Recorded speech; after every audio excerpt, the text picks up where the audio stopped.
Sa Boulevard pa lang, ganda-ganda na. At saka, mas lalo sigurong gumanda yung mga island nila dito.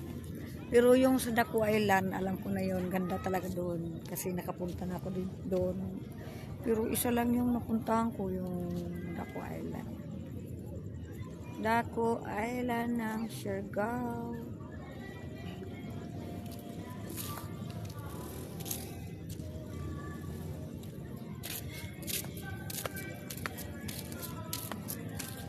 Buti na lang guys, bumalik na yung mga ano dito sa Boulevard mula nang nagka-audit.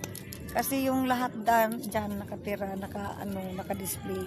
Nawala yan pag dating ni audit. Kasi sinira ni audit lahat yung mga paninda doon. At saka may na nila,